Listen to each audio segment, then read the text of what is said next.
Sometimes a little bell is all you need. It's Friday, near the end of July. Today, we're going to discuss rain because little by little, the summer's going to let go, the fall will come, and I think rain will bring it on. How are you today? Thanks for asking. I'm doing okay. I'm doing my best. I hope you're doing the same. How are you? Are you doing I'm your best? actually, I am doing the best I can with coffee and with a muffin and butter on top. So I don't believe in artificial things. I don't believe in technology. I don't believe in artificial sweeteners. I'm all about the real thing. I like real honey. I like real meat. I like real cheese and real butter. So I'm pretty excited. I got these four cranberry orange muffins that have some little crumbly stuff on top. So I warmed it up. I warmed one up and kind of split it in half and put a little pat of butter on the top. And I took my Mehmet Effendi coffee and added just a tiny bit of Mehmet Effendi cocoa to it. I'm great. You know, I'm on the top of the world and it is 5:30 in the morning in Dallas. Do Is you there feel any that rain good? in Dallas? Rain. Uh, at the moment, there's no rain. It's going to be probably like it's going to be triple digit heat for like 5 days in a row. So I don't see any rain on the forecast, but I'm welcoming it if you want to send some my way. No, I take it doesn't rain much in the summer in Dallas. No, you're wrong. Remember, everything you thought was wrong. There are four seasons. Yeah, You know what I mean is like we've had yeah, no, like torrential flood. two We weeks have ago you said flood. there was a storm. No, I have to apologize for being mean to you again, and I know you want to apologize for apologizing, No, but you're we, not you mean know, at all. Just there is a ping and delay, so I apologize if I interrupt you. you're interrupting me. I didn't even notice. Okay, so it does rain, and I live Okay, in an area with a lot well, of hills. What are you like in a tunnel? Where are you recording from? A tunnel, a basement, a fallout shelter? why are you even asking? Because you said that there's a delay and that you can't hear me. Yeah, I guess when I start talking, you didn't finish, and then you it takes a while till you finish, and I've already spoken the whole sentence. I thought there's a delay in transmission. That's why you and I, but no, I'm not in the basement. I'm on the top of the world. Well, very good. So back to the topic of rain. The rain in Spain falls mainly on the plain. So when people are learning English and they're learning phonetics and they're learning about rhyme, rain and plain and Spain all rhyme. And whenever you're teaching a poetry class or taking a poetry class, sometimes the professor will talk about end rhyme. The rain in Spain falls mainly on the plain. So the rain in Spain falls Yeah, mainly I on the like that. plain, has been with me for a long time. And I like rain. I like rain a lot. I have not been to Spain. I have heard that Andalusia is very beautiful. But have you ever been to Spain? No, no, but maybe I will one day. Spain and Portugal. I'd like to read them both. Somehow it makes Let's me think of the few centuries back when Spain, Portugal, and Britain they were like the major powers at the sea, the world ocean. Yeah, they were conquering empires and they all had an armada, which means like a fleet of ships. I know that you know that, but I'm not sure if Michael knows it. I know that Tony Carnes knows it. Is Tony Carnes even listening? I don't know. Um, so anyhow, yeah, they were empires, um, and King Ferdinand and Queen Isabella had several different people that they, sent out to go conquer in the name of Spain, or people would send out conquer in the name of England or conquer in the name of, and whoever could get to some place and stick their flag in the land, well, they would conquer that for the mother country. So Amerigo Vespucci had a sponsor, and Christopher Columbus had a sponsor. And even when we sent astronauts and cosmonauts and stuff like that to the moon, sticking the flag in the moon is a kind of an iconic image. Yeah, I remember that. I liked it actually. You can actually replace the US flag with Soviet one. I liked it even more. I even tried that in Photoshop. I'm not sure if I thought it like. Yeah, that sounds like it looked. That great. sounds like it looked great. a good idea. Yeah, that sounds like a good idea. The same astronaut in the same suit, but instead of US flag, it is Soviet, like Siko and Hammer, and it's all completely red. It looked like, I don't know. I liked it a lot. I still have it somewhere in my files. You can do all kinds of things. Like I could make a Eric Clapton flag, and we could Photoshop that in. We could do a Tina Fey flag. We can do a Breaking Bad. You can't do a flag out of Eric Clapton. We can he can put his guitar on a flag, and we can stick it in the head of whoever we want to. Do you know what's going on with him, with Eric Clapton? Oh, a lot of stuff is going on with Eric Clapton. He hosts a festival just outside of Dallas called Crossroads, and all the greats come to it, like, Santana and Buddy Guy and B.B. King and all the local Dallas musicians. He's got some political stuff going on too, but I haven't really been following that. Sometimes it's some people believe that the work of the person is separate from the person. For example, Ataturk, modernized Turkey, but he had some personal problems that were not so great. Or Thomas Jefferson was an author of the Declaration of Independence, but he enslaved people and had children with other women and other not so nice things. But what do you think? Can you still admire the work of a person, his art, his music, his writing, and find out awful things about him, like, Louis C.K.? Oh, I love Louis C.K. You might not like him, but I do. I do like Louis C.K. You have to separate. Also, like Alex likes. Yeah, we watch it. We were watching it just when all that stuff broke, and then he was banned for a while. Now he's back doing great. The thing is, men get a little slap on their hand, but then they're back. No, some of them get like jail sentence and stuff. Well, they get a jail sentence, but then they get to wander around in the city like, Epstein. Or they get a jail sentence and, they get to stay in a hotel and they write a sign on the door and write jail. I don't know. I just feel like, justice is not always equally distributed. But, I do like Louis C.K. Well, and I like Dave Chappelle, and I liked Robin Williams, and so have you seen that Louis C.K. actually when he tried to invite a woman for a date in a library or something? I laughed a lot. I still remember how I laughed. That's how funny it was. Give us a little summary of it. I don't specifically remember it, but if you tell me a little summary, I might. Yeah, well, he's a middle-aged man, and he has 2 kids, I think, and he wants to be back in the market like it were. And he meets this woman. She's librarian, I think. I don't remember. But they took place in the library, and he tried to invite her for a drink or for a coffee. I don't remember, for dinner.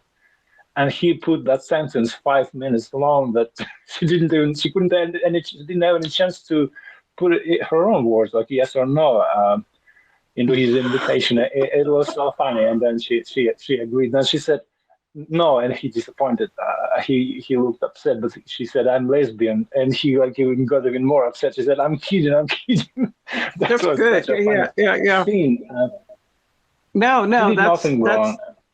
No, that's a great story. There's a friend I have here in Dallas. Haven't seen him since the pandemic. I don't know if he went to Florida or what he did, but his name is Leon, Leon, and he's been a bartender and a manager. He's been in the he's a veteran. I think he was in the Army. He lived all over Europe, but he was my friend here in Dallas. He knows David Anton and some other people I know. Anyhow, Leon was telling me that he's sick of all these trashy girls in his life, and what he's going to try to find a wholesome girl. I go, in Dallas? He goes, yeah, in Dallas. I said, well, good luck. I said, what is your definition of wholesome? He goes, well, I don't know, someone that will like do something with me during the daytime and like ride a bicycle with me and we can go on a picnic. I go, well, can't you do that with the girls you know right now? He goes, no, they're all just sluts, because I know him from my nightlife world, because he works at night as a bartender manager. And then he was telling me, he texted, like we were getting together maybe once or twice a month to talk about life. Kind of like Petroma therapy. If we could find Leon, he would be really good to interview. Anyhow, so Leon he texts me, he goes, hey, I've got some really great news. So he lives in a historic building. It is a historic older apartment complex. And there's some picnic tables and a small Lake Cliff, because he lives out in Oak Cliff, just on the other side of the Trinity River. He said, why don't you come over, let's do just sit and talk. So I brought a few things, maybe some beer and some cheese and something. And he brought a few things. We're just sitting there kind of talking and sitting outside. He goes, I met someone. I go, really? He says, yeah, she's a legal assistant. That means she has a day job. I go, wow. He said, I think we're going to start dating. I go, what do you mean you think you're going to start dating? He goes, well, she's also thinking of studying to become a librarian, library science. So she's kind of busy. I go, oh, okay. So what do you got going? He said, well, we're going to go out to Bishop Arts District and we're just going to eat an early dinner. He goes, what about that? It'd be like a real date, because his life exists, after 10 o'clock at night and goes on all night, because all the bartenders, when they get off work, they all go drink together and talk and do stuff. So he tells me, a week or so later, he tells me he's been on the date with her. He really likes her. She likes him, and she can talk about things, and she's not just drunk. I go, great. Because the story is really good. Just hang on. So anyhow, he tells me, he goes, the date went south, which means it went really bad. I go, what happened? He said, well, we went for coffee one day, and then we were going to meet at this comedy club. It's this area where they have like comedy clubs and like bars and bands play. Deep Ellum is the name of that neighborhood. He goes, yeah, I met her in Deep Ellum, and there was this girl with her. I go, on your date? He goes, yeah. So I slid into the booth and I ordered our drinks, and then the girl, I don't remember what this girl's real name was. Let's just say her name was, Pamela. Yeah, so Pam tells me that, she thought that she was bisexual, but actually she wants to be a lesbian. And Leon says, yes, she tells me this after I've bought all the drinks and dinner for the three of us. And then Leon goes, that's just how women are. Before they bail out of the relationship, they get the last bit of whatever it is you got to offer. Because, he had to pay for everything. I go, wow, Leon, that sucks. He goes, I think I'm just going to go back to my regular nightlife people. I said, well, what was the girl like? She said, the girl was really hot. That's, the the lesbian's new partner. I said, so what's like the end of the story? So the end of the story is that Pam told me if she was going to be straight, that she would like to be with me. I said, see, Leon, things are looking up. You have a person that works during the day who likes you. It's going to be slow, steady progress for you to find a daytime girl to date. And it wasn't raining.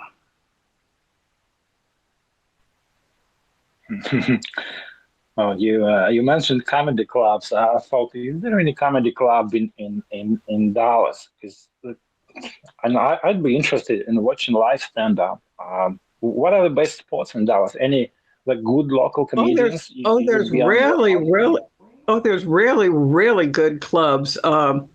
And also, people have told me I should do stand up comedy, but all my stand up comedy is with people that I know. Like I would be talking about my daughters. I'd be talking about people in the city, and like I would get arrested or sued by these people. But people say that no, I you would be can't get arrested in the comedy club. You can do anything you want if you're a stand-up artist. No. What I mean is, if I started for 5 minutes. No, if I started to do a comedy routine about how one of my daughters dated this guy who she said was an inventor, and it turned out that he invented the green Fruit Loop, you know, the lawyer daughter would sue me for slander for bringing our family life into the public.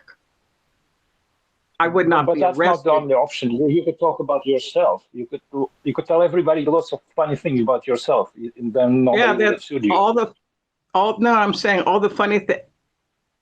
Okay, well, this one place there's a whole bunch of comedy clubs in Dallas, and what if you go to any of them? And say, hey, can I like have like 5-10 minutes like tonight they have. It's called open mic.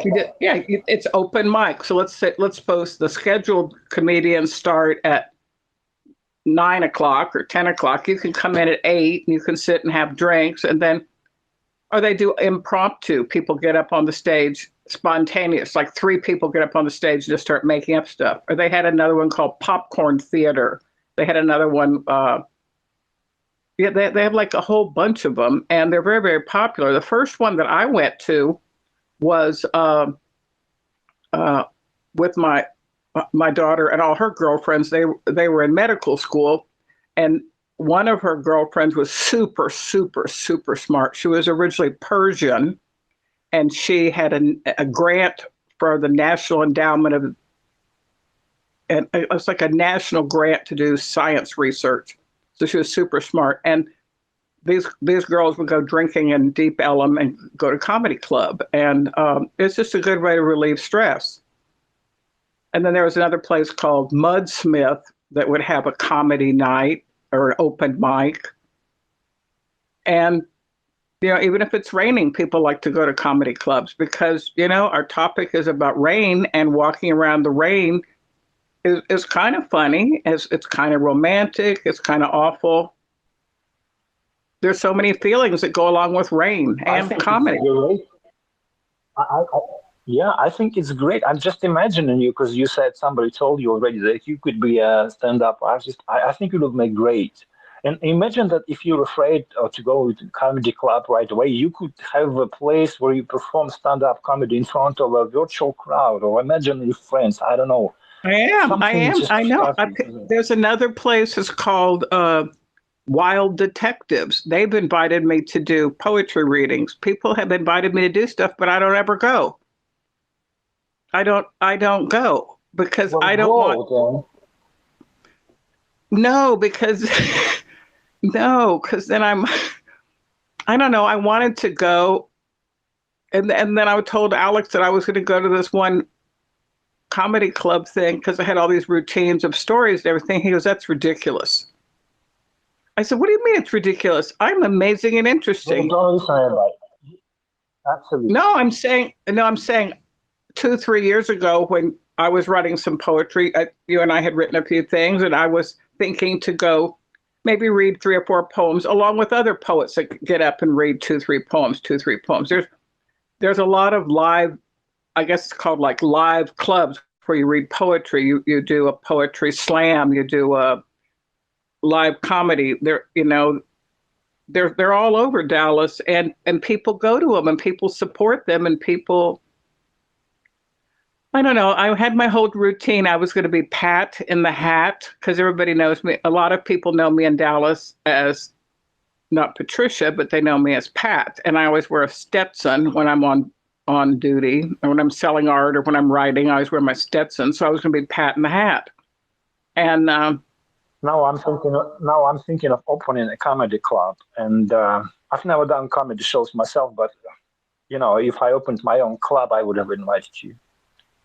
no, I think it would be good, because usually there's someone that's sort of funny, then there's the side person who's kind of serious and kind of, and when like two people do comedy together, that's another style of comedy. But this one area called Deep Ellum, Elm is a tree, of course, and it runs I think it runs east-west in Dallas. So it starts downtown Main Street, and it goes down into the deep part of Dallas on the east side. And I don't know, 100 years ago, that's where Lightning Hopkins and some of these original, Mance Lipscomb, these original blues artists, came out of Deep Ellum, and the Black community called it Ellum, and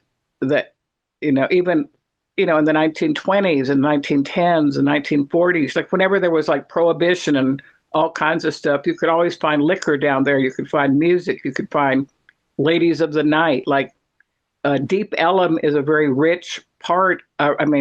Culturally rich part of Dallas that has a lot of different types of clubs. And I think, there must be, I know that there's all kinds of cabaret clubs all over Paris and Rome. They must be all over Moscow. Aren't there lots of like cabaret clubs and stuff like that? You go in and you hear musicians, or you go in and you hear comedy.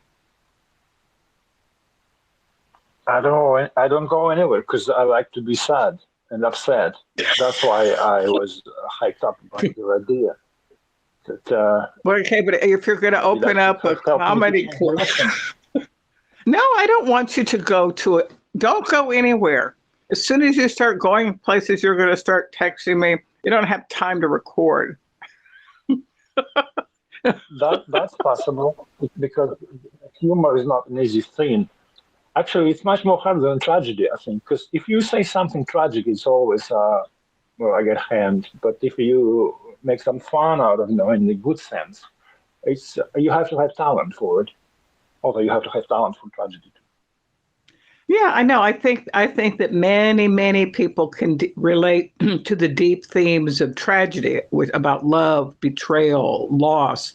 If you think about the Shakespearean tragedies, or the plays of Moliere, or like Chekhov, like the people who write drama, quite often the tragedies, people can relate easily to those. But comedy is kind of quick and fast, and I think takes a different type of intelligence to appreciate. So in the Greek tragedies, they used to have like a gather in the amphitheater outside on the hills of Greece. And they would have three tragedies, and it'd be followed by a comedy. And people would bring their families, and they would sit there and they'd eat grapes and wine and cheese and bread. And they would Aeschylus, Sophocles, and Euripides was a comedic writer, but even in our Patroma therapy episodes, we have some serious stuff and some funny stuff, and it's nice. I like it. Yeah, because we set up this channel. What's never too late to start in life? We set up this channel, and it was never too late to set up a channel and trying to be a better person. It's like part of a healthier life. I don't know. Exactly. Let yourself No, went no, out. I agree. I agree. And also, What else? What else do you think is never too late to start? what else would be never too late? Yeah, like plant a tree. I don't know. Write a self-portrait, or I what don't is it? know, What would never be too, never too late to start in life? well, the first thing that came to my mind is never too late to forgive yourself for the things that you regret or the things that you can't let go of. It's never too late. Like it's okay. I could still do that. I could do that today. I could just let some of the I past don't even go. know if you just come up with that idea or not, but I like that very much. I think this is great what you just said. Yeah, I mean, I always put off things. I was like, okay, well, maybe I'll go to confession next weekend, or like, well, maybe I'll write in my journal about it, or like, and then I start writing in my journal, and I just am really enjoying writing about some awful thing that happened, and then I realize I'm just still dragging the past around with me, you know. So, and it's also never too late to start eating healthy or buying healthy foods. Like I'm probably in I'm probably in better physical shape than I was 10 years ago, even though 10 years ago my body was a different body than I have now, because I'm moving more and thinking more about what I'm eating. And like, do you like your body now or your body 10 years ago? I, I don't know. I never thought of myself to that regard because, well, I love my body. And the longer I live, the more I appreciate the vessel I've been given because I understand how fragile we are. Also, I just started to understand it now. And still, it serves me well. And I just didn't appreciate that before. And I'm sorry about that because I've been around, okay? I've been around the block. And I abused that heavily, which I regret. Well, I guess speaking of which, it's never too late to regret something in life to forgive yourself for. Yeah, Yeah, and if you that's think of, my TED talk for today. I remember once, if you think of, if you just open your hand, like I'm holding my phone in the left hand, if I just open my right hand, the muffin's off to the side, the bell is off to the side. Just open your right hand and just look at the hand. That hand has been with you for 5, 10, 15, 20, 25, 40, 50. How many years has this hand been with you? And think of all the things that hand has done. You know, it's held on to the side of a bicycle, riding a bicycle. You know, it's pet a little dog. You know, you've held hands with a girl or a guy. You know, you've slapped someone, you punched someone, you pulled a trigger, you push the button on the elevator. Just think of all the things your hand has done. It's the same hand that you were born with. And I remember my father's been gone for over 20 years now. He's been gone. But I remember one Christmas, he had a lake house and he had a bar. He had a bar upstairs, a big, beautiful bamboo bar that he had gotten in Guam, Guam, Guam. And he was sitting there, and there was a Christmas tree up. Everybody else was still asleep in the house. Well, I mean, this was his second marriage. And he was sitting there, and he just was looking at his hand. And here he was. I don't know how old he was, but he already had 6 kids. He traveled the world. He had a beautiful wife. He had several mistresses in different countries. He had his second marriage. He had friends. And then I just remember, as we were talking about this, that he's just kind of talking out loud. And I was just sitting there at the bar with him, which was, in his house. And I think he was having a Bloody Mary. I think we were drinking Bloody Marys. It was maybe like 9:30, 10 in the morning. It was a beautiful day. You could see the lake from his back patio. And he's just looking into his hand. And he said, he just looked into his hand and he said, you know, my life is just absolutely meaningless. And if I look at my hand, I see there's nothing in it. And I remember at the time I thought, wow, gosh, that's a pretty heavy sentence. You know, I don't even know why I'm talking about this, but we're in therapy, right? Like, how can a person travel the world?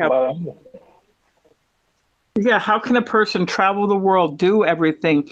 He's been everywhere. He's done everything. He knows different languages. He's eaten delicious foods. He's been to Greece, Italy, you know, Russia, Spain, New York, Virginia, Chicago, Alabama. He's been everywhere. He's been through how can he just look in his hand and say that his life is meaningless? And not to change the subject, because I know the place where you are right now, because I've been there too. I just sent you that video, that link to YouTube video of Louis C.K. asking a lady out for a date that I mentioned a few minutes ago, 10 minutes, 20. When you get a chance, when this episode is over, please look at this. It's fun. You'll have fun, I promise. Oh, good. Actually, I was taking a break. I drank some water. And, you know, it's never too late to let that memory go. I'm just going to send it on its way. Absolutely. And right. Let's get back to rain. Is it raining? Is it raining in Moscow today? It's over, but it was raining. Now it's overcast, but sunny. I don't know how to explain that in words. That's exactly right. Overcast, but sunny. You mean the sun's kind of pulsing through the. Yeah, I mean that's when the sun comes out. I think I'm just going to drink some water. No, I interrupt you because there is a delay in as I said, in transmission, because I start talking, but you haven't finished yet, and then that's why I overlap each other. Okay, well,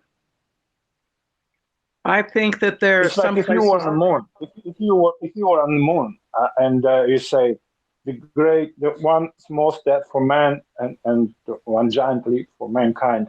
That would be, I think, like 10 or 15 seconds to reach the Earth, Texas, not Texas, Houston. Yeah. I don't know. Yeah. Houston is in Texas. Yeah. And then you NASA. take another 10 seconds to NASA. Yeah, exactly. But we're much closer to each other, but still, I think this, maybe there's an issue with my Wi-Fi. I don't know how to explain that. Anyway, we're like two astronauts. So you're on the moon and I'm at Houston. Or vice versa. Yeah, that's true. And you know, when people, I lived in Houston for about 20 years, and whenever people come as visitors, they always want to go to the Space Center, to NASA, and you know, it's probably about 30 minutes from downtown Houston, and it's a beautiful area. That, I mean, it's what about beautiful? I mean, Houston has tons of rain, lots of humidity. I call it sort of the armpit of the, you know, well, Newark, New Jersey is the armpit of America, but Houston's the armpit of the southern states. Anyhow, when you go to NASA, there's a long entranceway and lots of big rockets that are set up, and there's a beautiful museum, and there's a beautiful gift shop, and a lot of school children go there on field trips, like schools will load up a bus and take kids there. And whenever foreign visitors or dignitaries or ambassadors or local, I mean, people come to Dallas and want to, and when people come to Houston, you know, they want to go to NASA, and it's you know, it's quite a formidable place, and they have little mock-up areas where you can get into a pretend, you know, spacecraft, and they have little costumes that kids can put on and pretend that they're an astronaut. It's you know, it's really great. I like museums and history and stuff like that. I've been in a space museum too a few years ago, and I stood next to what's that called, the module where when the cosmonaut in which the cosmonauts get back to Earth. It's some kind of round ball. It's Yeah. like a car size of a car, size of a truck of 400-500 or 1-400. I don't know. Not really large, but also not small. And I stood next to it and I thought, damn, that thing was up in the air, and now it's here because it's, I guess, it's one single servant stuff ship. It's not like a Yeah. shuttle you can go back and forth. Yeah. It's just one time thing. I think then that thing was up there, and now it's in the museum next to me. And I felt sad because I wasn't in that Sad. thing when it went up and went down. Oh, I understand it. I felt sad as your special way of saying I love this thing. So when you say I feel sad, you're really telling me that you love me. Yeah, now I understand it. No, the thing about when you get next to something like that, it's kind of a strange disconnect because you think that thing was up doing something and now it's here and how can I be in it? Yeah, it's like whenever you go to like the house of William Faulkner, or isn't there a Chekhov museum there someplace? Or like you go to someplace that has, well, it's like you said, you went there and you're standing next to it and you think this was actually really in space. How did it make you sad? Well, because that was me who went up into space and went down back to Earth and did all the good work and good job. And Well, I mean, you can't be everywhere and do like everything. like a loser. That's why I felt sad. Yeah, I know that was before my time, but still. I know, but you want to be a librarian, you want to be a firefighter. Now you want to be a spaceman. Like, the thing is, you want too much. That's, you've got to like ratchet down what you want. Like, I saw this video yesterday. I don't know if I sent you a screenshot of it. It was absolutely hilarious. It was these guys. Remember, you said, I might like to be a firefighter. And I said, well, firefighters are for like guys 35 years old with like hard abs, abdominal muscles. I saw this little video and it was this firefighter training school. And this guy was running with a ladder, LADER, running with a ladder really fast. Then he plants the ladder and then he crawls up it. Then he pulls the ladder up and then he puts it against the building and he crawls up it. He crawls up about 4 stories of building. It's a mock-up because it's a firefighter training school. I felt exhausted as I was eating my muffin. This guy was running with a ladder, planting it, crawling up, lifting the ladder, planting it on the next, like, would you want to do all that running? And then what happened at the end? He's carrying out a girl from the pretend burning building. Yeah, you said I want too much out of life, therapeutic wise. I want to go back to that. And I thought, well, the reason was that maybe you, nobody can be totally satisfied if we try to live others' life. Like we self-realization, we don't have the self-realization, or maybe we do have it. We need this introspection. That would be very important. And we have to realize what actually makes us happy, because we set up this channel that made us happy for a while, maybe and still doing happy, making us happy, and we work towards I don't know what is it that we work towards to, but it makes us happy because you have to love it. And I always feel more happy in the morning, because in the morning, and I've said this before, I love the smell of coffee. I like toast. I like oatmeal or porridge. I like to put apples in my oatmeal. I like the smell of cinnamon. In the morning, I always feel great. You take a shower, you make coffee. I always feel like this is going to be the most amazing day. Like my energy level is great. I'm sometimes thinking, like, well, I wonder what we could record. I wonder what Mark Stevens is doing today. Oh, by the way, Mark Stevens is at a small town festival. He said there's a lot of noise, so we're not recording Blue Water Bridge takedown today, but maybe next Friday, giving us something to look forward to. And then I think of what I want to do. Like, I'm going to go get my laptop fixed. I'm going to go see David Anton's brand new truck. I feel great. And then the day wears on, and then it's noon, and then I had too much sugar, and now I'm sleepy. And then I took a nap, and then I wake up, and then like this, there's still like hours and hours and hours of sunlight. And I keep thinking like, I've already been awake for so many hours. The sun just doesn't go down in Dallas because it's so hot. That's why I like the rain, because it's dark, it's depressing, and I do a lot better in the rain than I do in the sun. Do you journal I'm more, in the morning or maybe in the evening? I don't know. Do you journal in the morning or evening? I always have the journal nearby, so I journal whenever I get an idea. Like, if there was something that was particularly interesting about this talk, like the little memory about my father and his hand, I would open up the journal, which is right here. I started a new one, and it has cats on it. And I might just trace my hand, and I might just write on the inside of that hand a few little notes about that. Because, after a therapy session, generally the client might reflect on what happened in the therapy session. So I generally have a journal nearby. And I'm also like rereading some Dostoevsky, and I found a quote that I like, so I might write down that little quote. I'm kind of like always writing. No, usually it's either morning or evening. You cannot be like writing all the day long. Because maybe the day is over, you'd like to recap the day, or the session is over, you'd like to recap the bullet points that you had. Or maybe that's when you feel most mentally stimulated. I don't know. I don't journal. I promised you, but I lied. I know.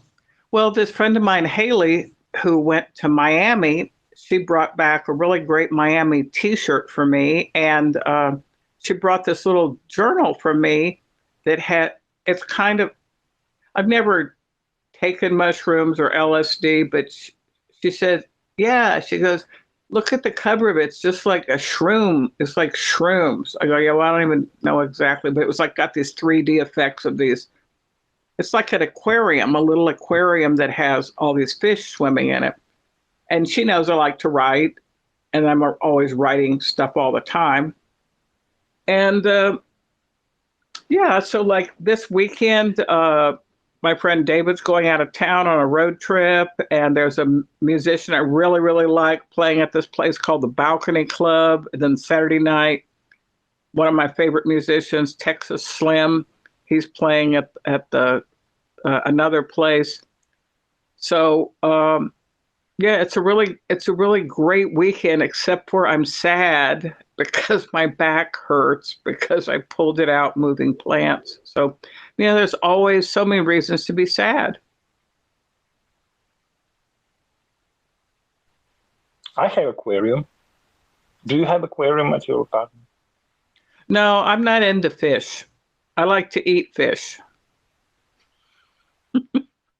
I'm more of a cat person. As a pet, No, I'm just saying I generally have had a cat as a pet, and I have not kept aquariums. But once I went to a friend's house, his name was Richard, and I think I mentioned about it 2 months ago. He and his wife, the wife works at NASA in Houston. They just had a baby, and then the baby's name was Emmanuel. And you said, don't show me that picture of Emmanuel. But anyhow, so before Richard was married, I was down in Austin doing something, and I stayed at his house because I don't know, my daughter didn't answer her phone or something. But and I knew people in Austin. Anyhow, he had rented a house with some of his buddies, and I remember he said, "Well, just go sleep in that back bedroom." So I just go to this back bedroom, and I see something kind of a little bit of a glow on it. I think, oh yeah, it must be a fish tank. So then I just go to sleep, and then I wake up in the morning and flip on the lights, or the lights coming through the window.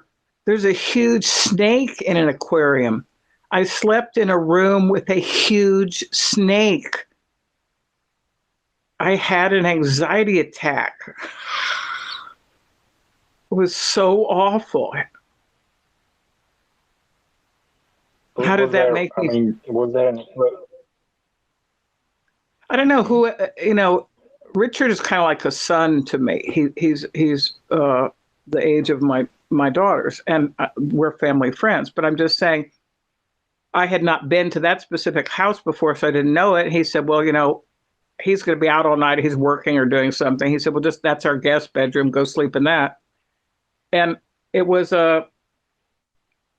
imagine, I don't know, like if you open up your arms kind of from elbow to elbow, it was not a huge tank, but I saw a little light behind it, and I thought, oh, it must be an aquarium.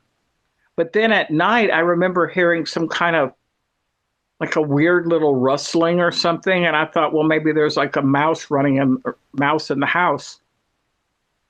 And then I woke up in the morning, and there was a snake in there. It was a pet snake. Who keeps a snake? I remember you told me that you had a community garden, and you said that you had a community fish tank too. Didn't you say that to me? Because we discussed shrimp, I think. No, there's a community garden. There's lots of community gardens. So if you have a piece of land, like on the back of a church, or maybe you've got some land for investment, you want to start up a community garden before you build on it. This little one that I go to had some chickens. There's no chickens there right now because it's too hot and everybody's gone, but there was no fish tank at the community garden. In Dallas, there's something called the Dallas Aquarium, which is like a 3 or 4 story building that has all this sea life, beautiful, beautiful tanks full of like seahorses and squids and all the creatures. And it's quite nice to visit. I haven't been there recently, but it's called the Dallas Aquarium. What do you have in your aquarium? Is it wiggling around doing stuff now, or you have it turned off?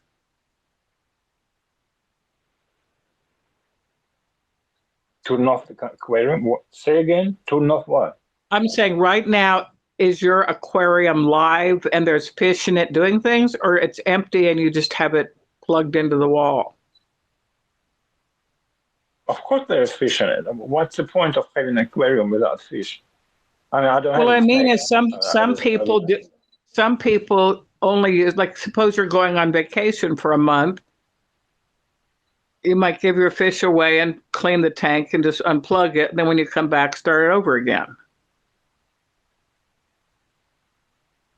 That's okay. Don't stress out about that. First of all, that's what keeps me at home, because I have a cat, and I have when my family is away, I have to watch over a fish and a cat. But when they are here, I'm discharged of these duties and go to my fallout shelter and do stuff like terraforming. That's what they call in space. Because if you ever go to Mars, there is no garden, no community garden, no nothing. You have to form it all anew. You have to do terraforming. That's what I do in my forms. I prepare myself. I was not familiar with that word, and terra means land or earth, and farming or forming means digging around. So you're what, like cutting trees or digging little tunnels? Yeah, but what do you? I'm trying to help our subscribers understand what exactly you're doing. You've got a shovel, or you're digging little rows with the shovel, or you're sawing down trees. What do you do when you use the term terraforming or terrafarming? Sounds terrifying to me. I can't tell you what I do, because that'd be illegal. But, no, you told me you have a chainsaw, so you're exactly. That's what that's why I'm saying that that wouldn't be legal if I tell you what I do with my chainsaw and shovel. And Okay, but I call well, it terraforming because you have to call it somehow. yeah, yeah. And also you say that it's very quiet there. It takes you a few hours to unwind, and like Yeah, like the way you especially when it's describe. quiet, it's nice to have the chainsaw rolling like for I don't know how many decibels they have, but like real No, I've loud. started And I've everybody started knows notice the scene of I've the. started noticing chainsaws all over the place since you started talking about chainsaws a month or two ago. The area I live in, Lakewood, has lots and lots of trees, and there's also some really nice houses. And whenever there's a storm, there's branches that are down, there's trees growing all the time. And you'll see these landscaping trucks pull up with all their chainsaws, and like little men are crawling all over trees, sawing stuff down. But it's a very green part of the city, so it's also growing real fast. So I don't know, there's chainsaws all over the place. There's leaf blowers. There's bulldozers. I mean, this is like a playground. I think you would really like this part of Dallas. There's all this equipment you can climb on and ropes you can pull and like stuff you can, you know, tear up.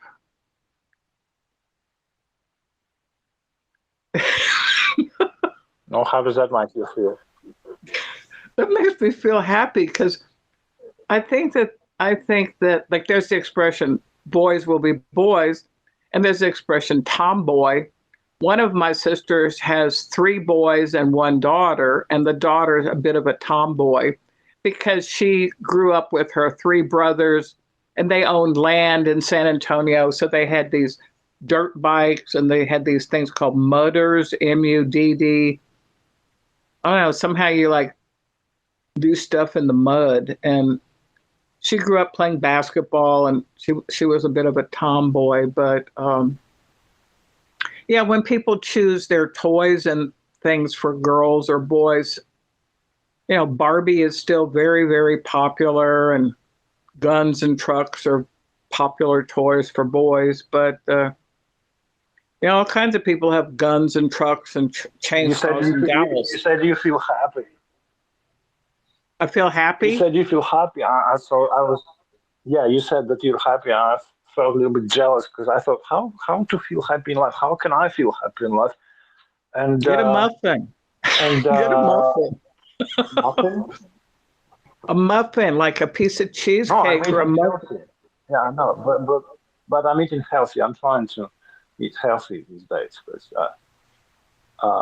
that's important. Yeah. Yeah, and But I you read the say you like story to. this morning.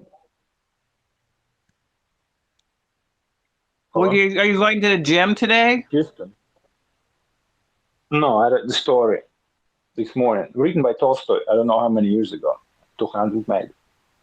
What was the name of And it? that made me happy. I didn't understand it. Three Questions by Leo Tolstoy. I didn't Oh, I understand like it. that. I don't even. I can't Yes, understand. I like that. Isn't it something like how to live, why to live, and when to live? What are the three Yeah. questions again? The king went to the monk and asked him three questions, which I don't remember by now. But I like this story because it's like you said, then Catholics thing. Mm-hmm. It cheers you up enormously, but you don't understand. Maybe I should read it again. You should read it at least 3 times. I didn't. Yeah, I didn't read it in Russian. I just came across it was in English, and I thought, like, I had no one to talk about, so I decided to just read something out loud, which helps therapeutic-wise too. When you don't have anybody around, you just take out any book and read it out loud. It's like that would be the equivalent of you Yes. talking to somebody. Yes. Yeah. That's what I do. Yeah, That's it's why like- I have some recordings. No, I like reading out loud, and I have found that as a teaching technique, when I was teaching high school and also first year of college, even though these were adults or young adults, we generally think of only the teacher would read out loud to little children. But I noticed when I was in the classroom, especially after the students came back after lunch, and I had like a fifth period class. It was a very difficult class to teach because the students had all been at lunch socializing and drinking sodas that got them all hyped up. And it was a hard class to teach. There was always a lot of discipline problems. So they assigned that fifth period class to me. I don't know, it was like world history, or I don't know what I was teaching. But I remember I had these pillows on the side of the room with pillowcases and like, little teddy bears and little soft animals. And I would turn the air conditioning down really low and turn the lights off. And as the students came in, they go, "What's going on?" I said, "I'm going to read out loud and you're just going to take a nap."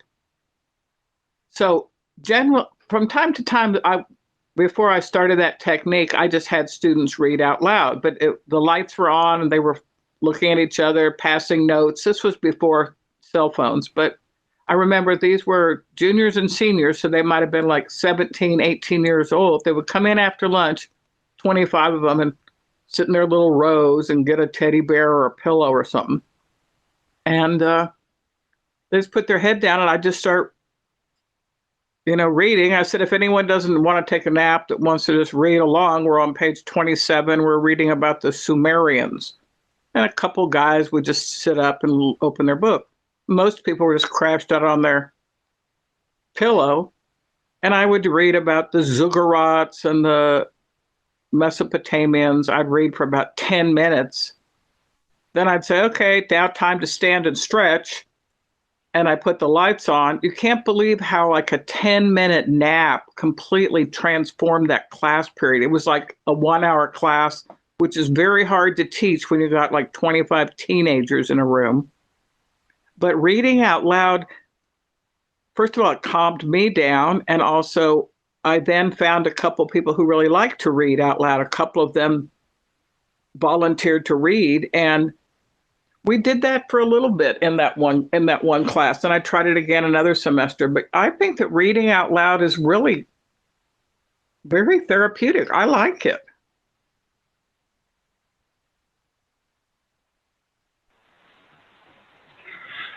Yeah.